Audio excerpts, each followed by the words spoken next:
அபார கருணா சிந்தும் ஞானதம் சாந்தரூபினம் ஸ்ரீ சந்திரசேகர குரும் பிரணமாமி முதான்பகம். அத்வைதாசவ நண்பர்கள் அனைவருக்கும் என் நமஸ்காரங்கள். இன்னைக்கு நம்மளுடைய சேனல்ல நாம பார்க்க போறது கிருத்திகை பதிவு.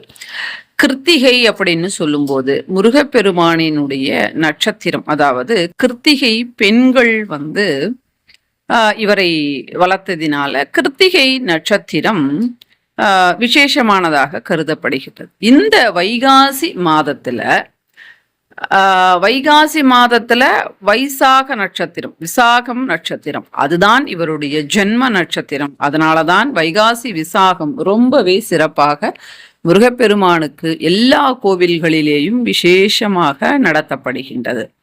கிருத்திகை என்று நாம் என்ன செய்யலாம், எப்படிப்பட்ட பூஜையை செய்வதின் மூலமாக நம்முடைய கஷ்டங்கள் எல்லாம் தீர்ந்து நாம் இன்பமாக வாழ முடியும் அப்படின்றத இந்த பதிவுல நாம பார்க்கலாம். முருகப்பெருமானினுடைய வழிபாடு ஆதி காலத்தில் இருந்து சர்ப்ப வழிபாடாக இருக்கின்றது. எதனால சர்ப்ப வழிபாடு முருகப்பெருமான் அப்படின்னா, எதனால சர்ப்ப வழிபாடு அப்படின்னா, முருகப்பெருமான் பல ஆண்டுகள் சர்ப்ப ரூபம் எடுத்து தவம் செய்ததாக புராணங்கள் நமக்கு கூறுகின்றது. அதனால தான் சர்ப்ப வழிபாடு அப்படின்றது முருகப்பெருமானினுடைய வழிபாடு அப்படின்னு சொல்றாங்க.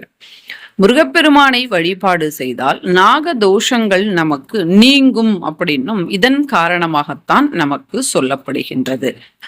முருகப்பெருமானை வழிபாடு செய்தால் நாம் அடைய முடியாதது அப்படின்றது எதுவுமே கிடையாது.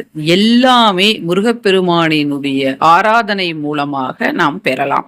ஆனால் அவரை ஆராதனை செய்யும் போது சில கஷ்டங்கள், இடர்பாடுகள் என்பது நமக்கு வரும். அது சோதனையாக நாம் எடுத்துக்கொண்டு முன்னோக்கி சென்றால் நிச்சயமாக அவர் நமக்கு எப்பொழுதும் துணையாக இருந்து நம்மை ரட்சித்து அருள் புரிந்து காப்பாற்றுவார். அதில் சந்தேகம் கிடையாது.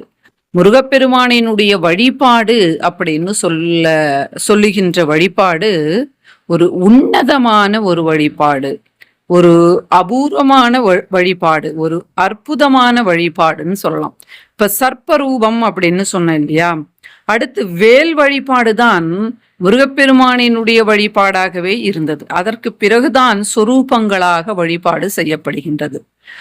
அதாவது மாவிளக்கு மூலமாக கூட நாம முருகப்பெருமானை வழிபாடு செய்யலாம். அரிசி மாவை ஊற வச்சு காய வச்சு அரைச்சி மலை மாதிரி செய்து அதற்கு மத்தியில நெய் ஊற்றி சொல்லுவாங்க இல்லையா, குலம் போல எண்ணெய் விட்டு அப்படின்னு சொல்லுவாங்க இல்லையா, அந்த மாதிரி மலை மாதிரி மாவிளக்கு செய்து அதுல குலம் போல நெய் விட்டு அதுல திரி போட்டு ஏற்றும் போது அதுதான் முருகப்பெருமான் என்று பாவனை செய்து.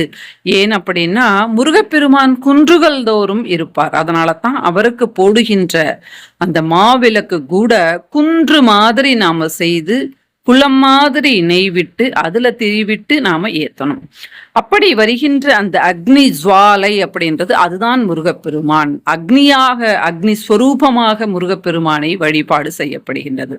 அப்போ சர்ப்ப ரூபமாக, அக்னி ரூபமாக, வேல் ரூபமாக, அடுத்து திருவுருவமாக வழிபாடு செய்கின்றது. அப்படி இந்த முருகப்பெருமானினுடைய வழிபாடு எத்தனை ரூபங்களாக செய்யப்படுகின்றது பாருங்க.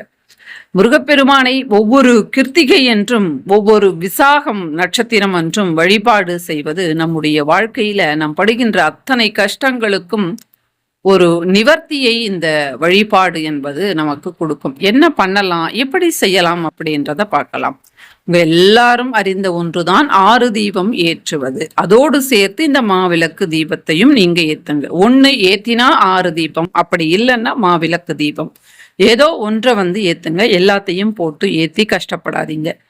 இந்த மாதிரி ஏத்தி முடிச்சுட்டு சிகப்பு வண்ண மலர்கள் கொண்டு முருகப்பெருமானுக்கு மாலை தொடுத்து அவருடைய அஷ்டோத்திரத்தை சொல்லி அவருக்கு அர்ச்சனை செய்யுங்க. அது மட்டும் இல்லாம கந்த சஷ்டி கவச்சத்தை படிங்க. அதுல பாத்தீங்கன்னா எல்லா விதத்திலேயும் பாட்டு வரும்.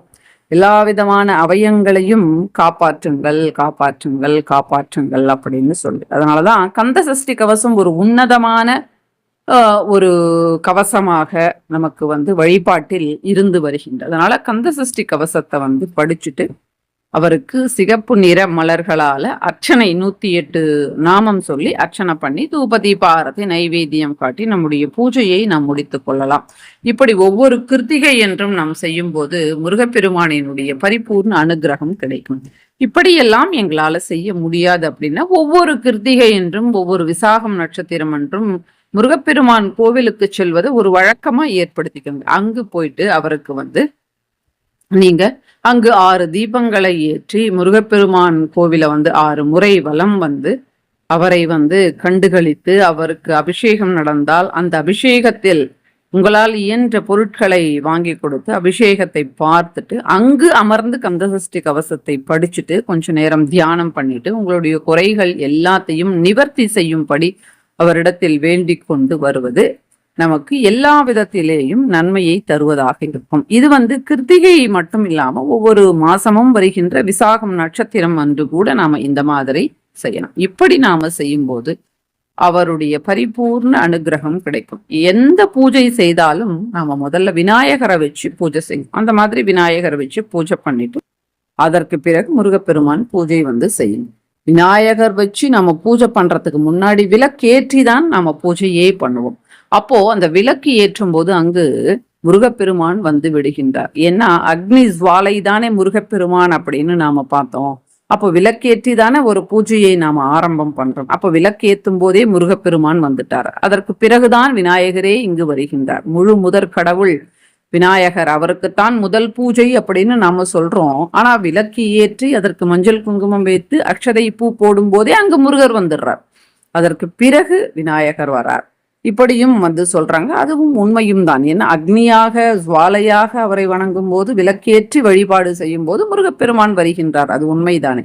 அப்புறம் விநாயகரை வச்சு நம்ம பூஜை பண்ணிட்டு அடுத்து முருகப்பெருமானுக்கு பூஜை பண்ணணும். இப்படி ஒரு அழகான ஒரு வரிசை கிரமமான வழிபாடு இது.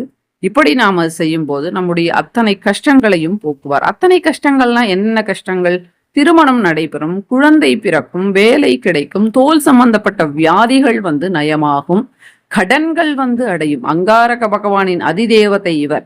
நமக்கு கடன் ஏற்படுவது அங்காரக பகவானினால தான், நம்மால கிடையாதான்னு கேட்டா நம்மால தான் ஏற்படுது. ஆனால் கிரக நிலைகள் அந்த மாதிரி செய்ய வைக்கும். அப்ப நாம செய்யறது கிடையாதா அப்படின்னா நாமளும் செய்கின்றோம், கிரகங்களும் செய்கின்றது. அதனால தான் நாம கோவில்களுக்கு போகணும். நல்ல ஆத்மாக்களோடு நாம் தொடர்பு வைத்துக் கொள்ள வேண்டும். அதன் மூலமாக கூட நமக்கு சில தோஷங்கள் நிவாரணம் ஆகுமாம். இதை பற்றி நான் வருகின்ற பதிவுல உங்களுக்கு சொல்றேன். அதனால நல்ல ஆத்மானா நல்லவர்களோடு தொடர்பு வைத்துக் கொள்ள வேண்டும். இப்படி கடன்கள் நமக்கு ஏற்படுகின்றது இல்லையா? அந்த கடன்களை போக்குகின்ற கடவுளாகவும் முருகப்பெருமான் இருக்கின்றார். அதனால அவரை தொடர்ந்து வழிபாடு செய்யும் போது கடன்கள் கூட நமக்கு குறையும். மற்றும் ஒரு அற்புதமான பதிவில் சந்திக்கின்றேன். நன்றி, வணக்கம். மகா பெரியவா சரணம்.